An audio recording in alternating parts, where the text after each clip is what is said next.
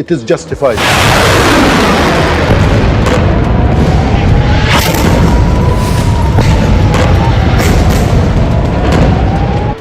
25 दिनों से जारी इस युद्ध में अब तक हजारों निर्दोषों की जान जा चुकी है। हमले में दोनों ही देशों को भारी नुकसान हुआ है, लेकिन ये तबाही आखिर कब रुकेगी और कब ये नरसंहार खत्म होगा, इसके नजदीक में कहीं कोई आसार दिखाई नहीं देते। Israel will fight. Since October 7th, Israel has been at war. Israel did not start this war. Israel did not want this war. But Israel will win this war.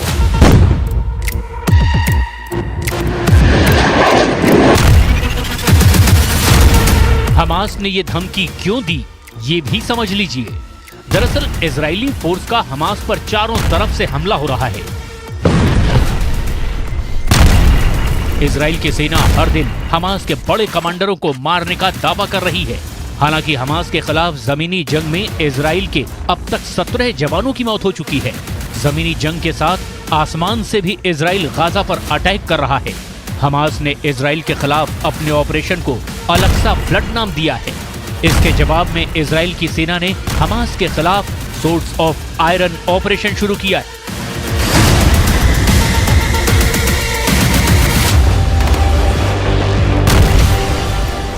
Israel defence forces और Israeli खुफिया Shin Bet ने कहा है कि उन्होंने Gaza के अंदर Hamas की एंटी टैंक मिसाइल यूनिट के प्रमुख को मार गिराया है। आईडीएफ ने एक संयुक्त बयान में कहा कि मोहम्मद अफजर एक हवाई हमले में मारा गया। गाजा पट्टी में हमास की ब्रिगेडों में सभी एंटी टैंक हमलों के लिए अफजर जिम्मेदार था। मोहम्मद अफजर पर इजरायली टैंकों पर हमले की जिम्मेदारी थी।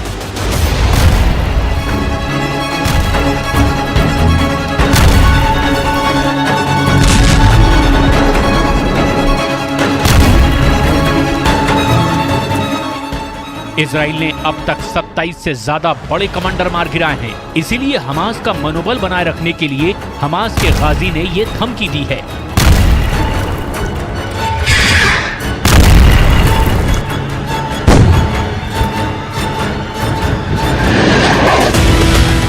इस बीच हमास को एक और झटका लगा है। इजराइल की सेना ने हमास के एक एंटी टैंक स्क्वाड को तबाह कर दिया है। आईडीएफ के मुताबिक एंटी टैंक स्क्वाड गाजा में ग्राउंड ऑपरेशन को अंजाम दे रही इजराइल की सेना पर गोलाबारी करने वाला था, लेकिन उससे पहले ही इसका पता इजराइल को चल गया और उसकी वायुसेना ने हमास की साजिश को नाकाम करते हुए एंटी टैंक स्क्वाड को नेस्त नाबूद कर दिया।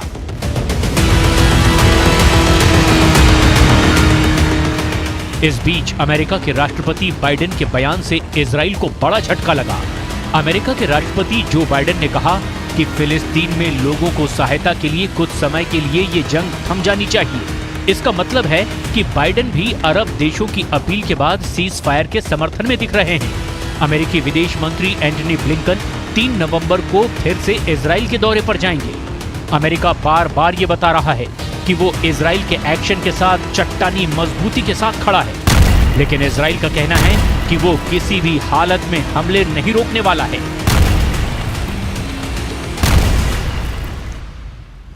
Israel will not agree to a cessation of hostilities with Hamas after the horrific attacks of October 7th. Calls for a ceasefire are calls for Israel to surrender to Hamas, to surrender to terrorism, to surrender to barbarism. That will not happen. Ladies and gentlemen, the Bible says that there is a time for peace and a time for war. This is a time for war.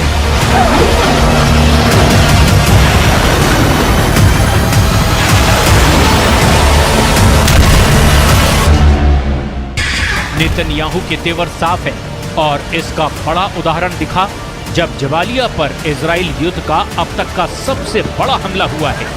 Israel का दो टूक जवाब है कि refugee camp पर हमला इसीलिए है क्योंकि हमास के आतंकी कैंप को ह्यूमन शील्ड की तरह इस्तेमाल कर रहे हैं।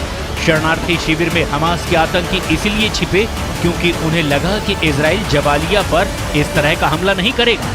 इजराइल ने एक एक हमास के आतंकी का सर्वनाश करने तक युद्ध जारी रखने की कसम खाई है और नतीजा सबके सामने है। כוחותינו ממשיכים להעמיק את הפעולה ברצועת עזה באופן משמעותי בצורה קרקעית בצפון הרצועה. במהלך הלילה לוחמי צה"ל ניהלו קרבות משמעותיים, ביניהם אחד הקרבות ממבנה קומות באזור ג'באליה. ירו מחבלים לעבר כוחות שלנו בשטח. המבנה הזה, כמו מקומות רבים נוספים, מחבלי חמאס משתמשים בהם כמקלט. במקרה הזה מדובר במכוון